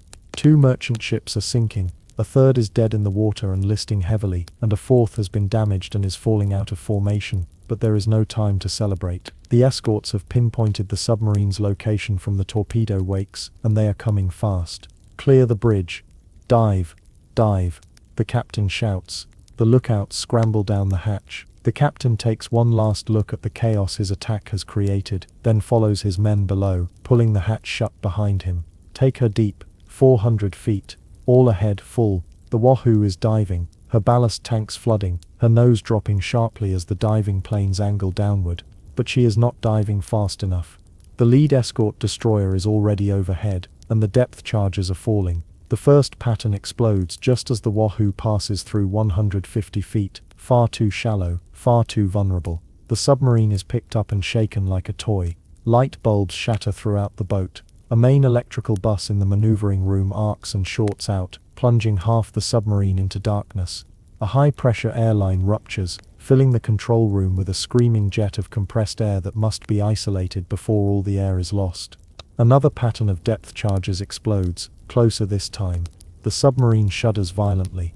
In the forward torpedo room, one of the torpedomen loses his grip on a stanchion and is thrown across the compartment, striking his head against a torpedo tube. He drops to the deck, unconscious, blood streaming from a scalp wound. Jimmy and another torpedoman drag him clear, lay him in a bunk, try to stop the bleeding while depth charges continue to explode around them. The attack continues for over 4 hours, the longest and most intense depth charging the Wahoo has yet endured. The destroyers are not just dropping patterns and moving on. They are systematically working over the area, maintaining sonar contact, calling in other escorts, coordinating their attacks. The submarine is taking damage, serious damage. Multiple leaks have sprung up throughout the boat. The pumps are running constantly, fighting to keep ahead of the incoming water. One of the electric motors has overheated and had to be shut down, reducing the submarine's already limited speed. The depth gauge has been knocked out of calibration, making it difficult to know exactly how deep they are. At 450 feet, well beyond the submarine's rated depth, the hull is groaning continuously now, a sound like a living creature in pain. Small pops and cracks echo through the boat as the steel flexes under pressure. Every man knows that they are approaching the point of no return.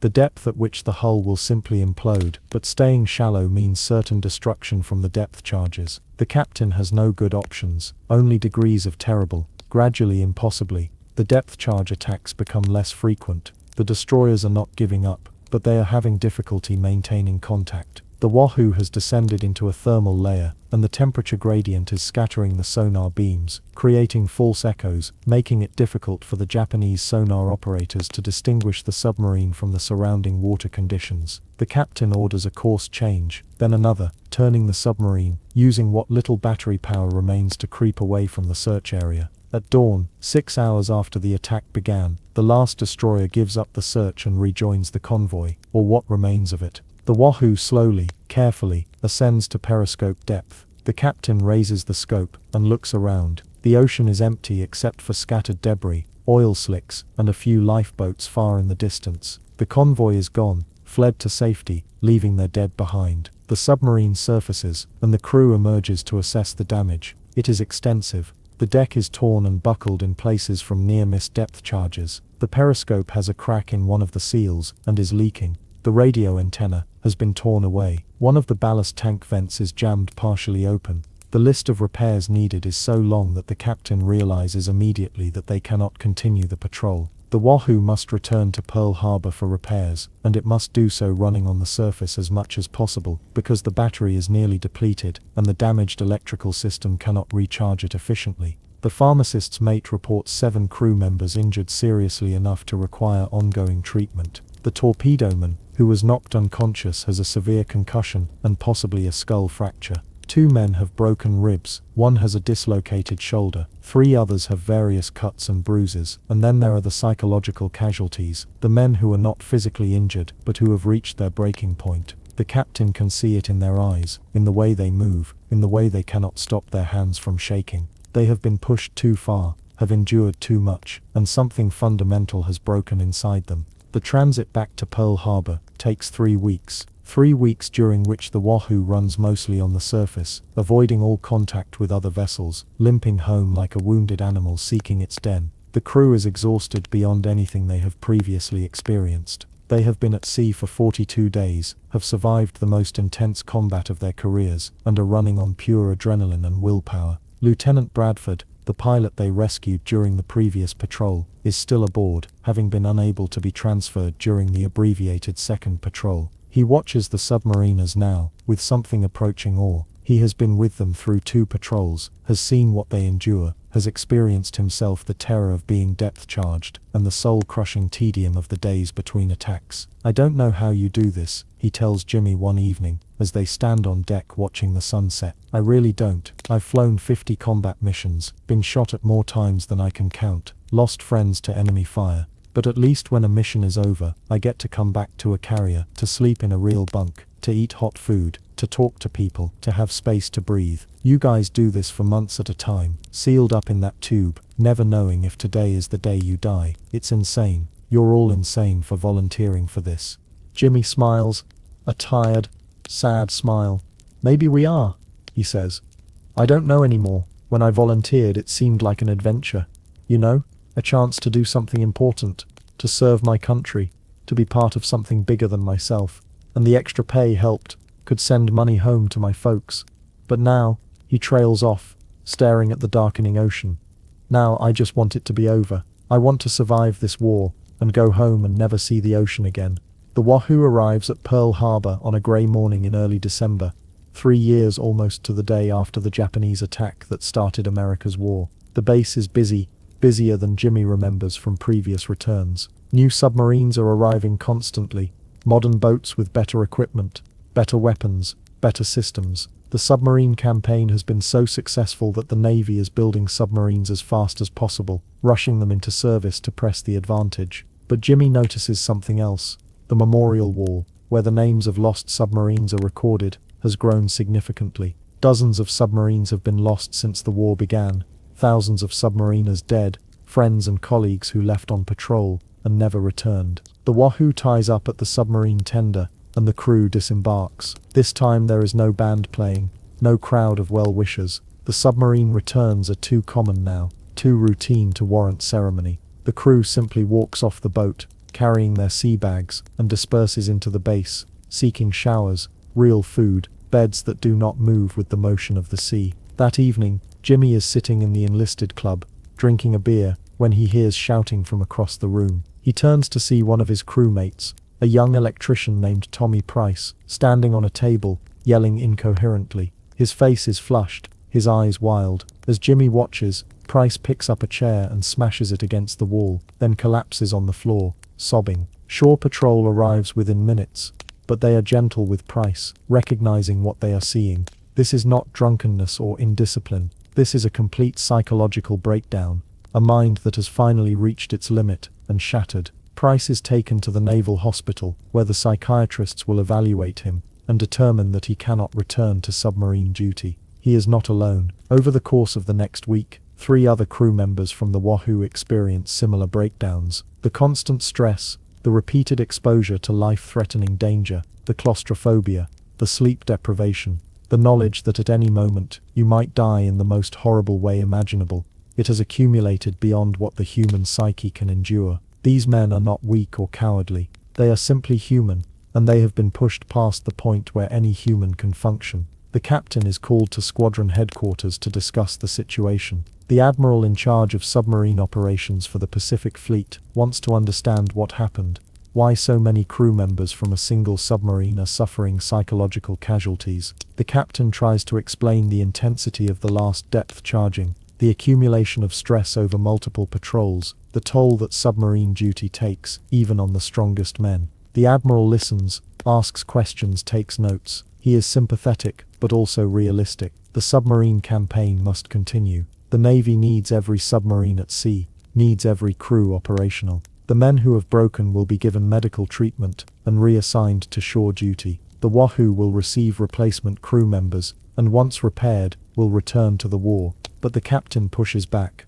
something he has never done before. Sir, with all due respect, this crew needs a longer break. They need more than the standard 6 weeks between patrols. They need time to recover, to decompress, to remember that they are human beings, and not just cogs in a military machine. If we send them back out too soon, we are going to lose more men to psychological casualties. Or worse, we are going to lose the entire boat, because someone makes a mistake at a critical moment. The admiral considers this. He has heard similar concerns from other submarine commanders, has seen the statistics on psychological casualties, knows that the submarine service is approaching a crisis point. The submariners are some of the most highly trained, highly skilled sailors in the Navy, and they cannot be easily replaced. Losing them to psychological breakdown is almost as bad as losing them to enemy action. Finally he nods. All right, Captain. The Wahoo gets 3 months for repairs and crew rest, but after that she goes back out. The war is not over yet, and we need every submarine we have. 3 months is an eternity compared to the usual 6-week refit period. For the first time since joining the Wahoo, Jimmy has time to really rest, to sleep without nightmares, to eat regular meals, to live something approaching a normal life. The Navy has arranged for the submarine crews on extended rest to have access to a recreation facility on the north shore of Oahu. away from the bars and brothels of Honolulu, a place where they can truly relax. Jimmy spends weeks there, swimming in the ocean, though he finds it difficult, the water triggering memories of being submerged in the submarine, hiking in the mountains, reading books, doing nothing in particular. Slowly, gradually, he begins to feel human again. The nightmares become less frequent. The constant tension in his shoulders eases. He gains back some of the weight he lost during the patrols. He even begins to think about the future, about what he will do after the war ends, assuming he survives. He has been writing to a girl back home, Mary Ellen, a friend from high school, who has been faithfully responding to his letters. Her letters are filled with news of their small town, gossip about mutual friends, descriptions of her work at the local hospital, where she has become a nurse's aide. Reading her letters, Jimmy can almost imagine a different life. A life where he returns home, marries Mary Ellen, settles down, has children, lives in peaceful obscurity. But that future seems impossibly distant, impossibly fragile. There are still months of war ahead, possibly years. The Japanese are not surrendering, are fighting desperately for every inch of territory, making it clear that they will defend their home islands to the last man if necessary. The Navy estimates that the submarine campaign will need to continue well into 1946, possibly longer. Jimmy will be required to complete at least 2 more patrols before his obligated service time is complete. 2 more patrols, 2 more opportunities to die in the depths. As the 3 months draw to a close, as the Wahoo approaches readiness for sea again, Jimmy feels the familiar dread returning. He does not want to go back. He does not want to seal himself in that steel coffin again. Does not want to experience the terror of depth charges. Does not want to watch more friends die or break under the strain. But he has no choice. He volunteered for submarine duty, signed a contract, took an oath. He will go back because that is his duty, because his crew mates depend on him, because the war is not over, and men like him are needed to finish it. The night before the Wahoo is scheduled to depart for her 4th patrol, Jimmy sits on the beach at the recreation facility, watching the sunset, trying to memorize the colors, the feeling of sand beneath his feet, the sound of waves breaking on the shore. He does not know if he will ever see any of this again. The statistics are clear. The longer you serve on submarines, the higher your chances of being killed. It is not a matter of if, but when. He has been lucky so far, has survived 4 depth charge attacks, has escaped death by inches multiple times, but luck runs out eventually. The odds catch up with everyone in the end. The Wahoo departs Pearl Harbor on a bright morning in March 1945. The war in Europe is entering its final stages. Germany is collapsing.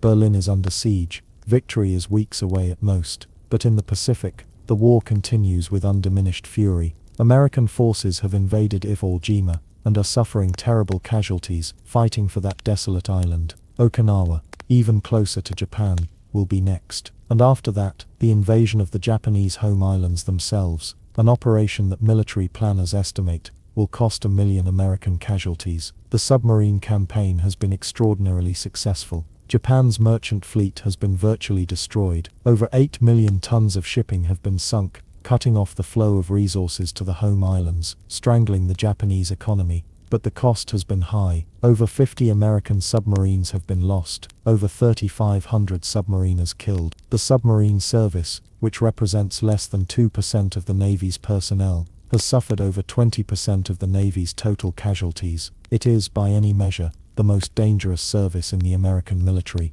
The Wahoo's 4th patrol area is the waters off the coast of Japan itself, close to the home islands, in the shipping lanes that connect Japan to Korea and Manchuria. These are the most dangerous waters in the Pacific for submarines. The Japanese, desperate to protect their remaining merchant shipping, have concentrated their anti-submarine forces in these areas. Destroyers, patrol boats, and aircraft hunt constantly for American submarines. The waters are shallow, making evasion difficult, and the Japanese have grown increasingly skilled at anti-submarine warfare, learning from their early mistakes, developing tactics and equipment specifically designed to counter the submarine threat. On the 8th day of the patrol, the Wahoo sinks a small cargo ship, a 4,000-ton freighter carrying coal from Korea to Japan. It is an unremarkable attack, routine even. 2 torpedoes fired, both hitting, the target sinking within minutes. The submarine dives and clears the area without incident, but the captain seems troubled by something,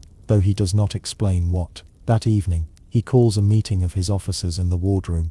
"Gentlemen," he says, his voice unusually somber, "I need to discuss something with you. We have been at this for over 2 years now. This boat and this crew, we have sunk 15 confirmed ships, possibly more. We have survived multiple depth charge attacks. We have done our duty, and done it well. But I am increasingly concerned about the toll this is taking on the crew, on all of us. I see men who are simply going through the motions, who have lost the edge that keeps you alive in combat. I see men who are not afraid enough, who have become so numb to danger that they are taking unnecessary risks. And I see men who are too afraid, who are paralyzed by fear, who cannot function effectively." He pauses, looking around the table at his officers, at the executive officer who has served with him since the beginning, at the young ensign who just joined the crew for this patrol, at the weathered chiefs who have been in submarines longer than anyone. "I have made a decision," he continues. "After this patrol, I am going to recommend that the Wahoo be taken out of frontline service. The boat is worn out, needs a complete overhaul that will take months. More importantly, the crew is worn out. We have pushed these men as far as they can be pushed. It is time to give them a break, to rotate them to shore duty or to new construction boats, where they can pass on their experience to new crews." The officers receive this news with mixed emotions. Relief, certainly, that an end is in sight, but also a strange sense of loss. The Wahoo has been their home, their identity. For years, the crew has become a family, bound together by shared danger and shared survival. Breaking up that family, even for good reasons, feels like a betrayal of something important. The patrol continues with a heaviness that settles over the boat, like the pressure of the deep water above them. Jimmy Caldwell finds himself spending more time in his bunk, staring at the curved steel hull above him, thinking about everything and nothing. He has survived what many could not. He has performed his duty with honor, and soon, very soon, he will be free of this steel coffin, free to return to a world where the sky is not a memory, and fresh air is not a luxury rationed by the cubic foot. On the 37th day of the patrol, word spreads through the boat. The war in Europe is over. Germany has surrendered. Hitler is dead. The news comes via radio transmission from Pearl Harbor. There is celebration, muted but genuine. Men shake hands, allow themselves smiles that have been rare aboard the submarine. If Germany has fallen, surely Japan cannot be far behind, but the captain tempers their optimism. Japan has not surrendered, he reminds them. Japan shows no signs of surrendering. Our intelligence suggests they are preparing to defend their home islands to the last man, woman and child. The fighting ahead may be the bloodiest yet. We still have a job to do. On the 41st day of the patrol, the sonar operator picks up contacts. The captain goes to the periscope immediately. He sees them 3 cargo ships, older vessels by the look of them, escorted by a single destroyer. The captain makes his decision quickly. This will be their last attack of the patrol. After this, they will turn for home. "Battle stations torpedo," he orders. In the forward torpedo room, Jimmy takes his position beside the torpedo tubes. His hands are steady. His mind is clear. He has done this so many times now, that the fear has been replaced by a kind of cold professionalism. Soon it will be over. The attack unfolds smoothly. 4 torpedoes are fired. The first explosion comes exactly on schedule. Through the periscope, the captain sees the lead cargo ship shudder as the torpedo strikes. A second explosion follows, then a third. 2 ships are hit. The 4th torpedo ensures that the second ship will sink. "Take her deep," the captain orders. The Wahoo dives, seeking safety. But this time the destroyer is quick, well-trained, aggressive. The depth charges begin falling before the Wahoo reaches 200 feet. The explosions are close. The explosions are close. The submarine shakes violently. More leaks spring up throughout the boat. The crew braces themselves, gripping stanchions and equipment, riding out the attack with grim determination. They have been through this before. They will survive this, as they have survived everything else. But the destroyer does not break off its attack. 30 minutes into the attack, an hour, 90 minutes, and still the charges keep falling. The Wahoo goes deeper, to 400 feet, to 450, to 500 feet, depth that makes the hull groan and creak with the strain. At 520 feet, something changes in the sound of the hull. It is the sound of metal beginning to fail, of welds starting to separate. "Level off," the captain orders urgently. "Make your depth 520 feet, not a foot deeper." Finally, mercifully, the explosions stop. The submarine remains at depth for another hour, then slowly begins to ascend. At periscope depth, the captain makes his observation. The surface is empty. They have survived their final combat engagement. The captain surfaces the submarine, and the crew breathes the evening air, grateful for another day of life. The transit back to Pearl Harbor takes 2 weeks. The crew is subdued, reflective, processing everything they have experienced. Jimmy Caldwell spends much of the transit topside, standing on the deck in the sunshine, feeling wind on his face. He is different now from the frightened young man who reported aboard the Wahoo for that first patrol. On the final day of the transit, as the mountains of Oahu appear on the horizon, the captain calls the crew together one last time. "Gentlemen," the captain says, "our patrol is ending. Our time together on the Wahoo is ending. You have served with honor and courage. You have done your duty when that duty required more than any man should reasonably be expected to give. When we dock in a few hours, this chapter of our lives will close. Most of you will be reassigned to shore duty, or to new construction boats. I want you to know that it has been my honor to serve with you, to command you, to witness your courage in the face of danger that would break lesser men. You were submariners. You were among the few who volunteered for the most dangerous duty in the Navy. You faced the enemy beneath the waves, and you prevailed. That is something no one can ever take from you." The Wahoo enters Pearl Harbor in the early morning of a spring day in May 1945. The submarine ties up at the tender. The crew disembarks for the final time. Jimmy Caldwell steps onto the pier, sea bag over his shoulder, and turns to look back at the Wahoo one last time. She looks tired, this submarine, her paint faded and chipped, her hull scarred from depth charges and hard use, but she is still afloat. She has brought her crew home safely through 4 combat patrols, through countless attacks and evasions, through conditions that tested the limits of human endurance. Jimmy turns away from the submarine, and walks down the pier toward whatever future awaits him. The men who crewed her will scatter to new assignments, will eventually return to civilian life, will build families and careers, and try to make sense of what they experienced in those years beneath the waves. The submarine service will be recognized, eventually, as having made a disproportionate contribution to victory. Submarines sank over 50% of all Japanese shipping destroyed during the war, but the cost was terrible. 52 submarines lost, 3,700 men killed, the highest casualty rate of any branch of the American military. As Jimmy walks away from the Wahoo for the last time, he knows only that he has survived, that he has done his duty, that he can now begin the long process of becoming human again. The war will end in a few months, the submarines will return to port, the crews will be demobilized, and the stories of what happened in those depths will slowly fade into history. But for those who were there, for the men who descended into the silent world beneath the waves, the memories will never truly fade. They will carry them forever. These submariners, these volunteers who chose the most dangerous duty and survived to tell the tale.